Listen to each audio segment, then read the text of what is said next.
ആകാശം ദൈവത്തിൻ്റെ മഹത്വത്തെ വർണ്ണിക്കുന്നു. ആകാശവിധാനം അവൻ്റെ കൈവേലയെ പ്രസിദ്ധമാക്കുന്നു. പകൽ പകലിനെ വാക്കുപൊഴിക്കുന്നു, രാത്രി രാത്രിക്ക് അറിവ് കൊടുക്കുന്നു.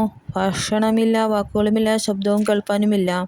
ഭൂമിയിൽ എല്ലായിടവും അതിൻ്റെ അളവ് നൂലും ഭൂതലത്തിൻ്റെ അറ്റത്തോളം അതിൻ്റെ വചനം ചെല്ലുന്നു. അവൻ സൂര്യനൊരു കൂടാരം അടിച്ചിരിക്കുന്നു. അത് മണവറയിൽ നിന്ന് പുറപ്പെടുന്ന മണവാളിന് തുല്യം. വീരനെപ്പോലെ തൻ്റെ ഓട്ടം ഓടുവാൻ സന്തോഷിക്കുന്നു. ആകാശത്തിൻ്റെ അറ്റത്ത് നിന്നും അതിൻ്റെ ഉദയവും അറുതി വരെ അതിൻ്റെ അയനവുമാകുന്നു. അതിൻ്റെ ഉഷ്ണം ഏൽക്കാതെ മറിഞ്ഞിരിക്കുന്നൊന്നുമില്ല. യഹോവയുടെ ന്യായപ്രമാണം തികവുള്ളത്, അത് പ്രാണനെ തണുപ്പിക്കുന്നു. യഹോവയുടെ സാക്ഷ്യം അവിശ്വാസ്യമാകുന്നു, അത് അല്പബുദ്ധിയെ ജ്ഞാനിയാക്കുന്നു. യഹോവയുടെ ആജ്ഞകൾ നേരുള്ളവ, അവ ഹൃദയത്തെ സന്തോഷിപ്പിക്കുന്നു.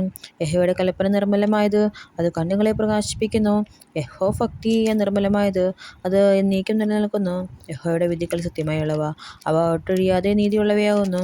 അവ പൊന്നിലും വളരെ തങ്കത്തിലും ആഗ്രഹിക്കത്തക്കവ, തേനിലും തേൻകട്ടയിലും മധുരമുള്ളവ. അടിയനും അവയിൽ പ്രമോദം ലഭിക്കുന്നു. അവയെ പ്രമാണിക്കുന്നതിനാൽ വളരെ പ്രതിഫലമുണ്ട്. തൻ്റെ തെറ്റുകൾ ഗ്രഹിക്കുന്നവൻ ആർ? മറിഞ്ഞിരിക്കുന്ന തെറ്റുകളെ പോക്കി എന്നെ മോചിപ്പിക്കണമേ.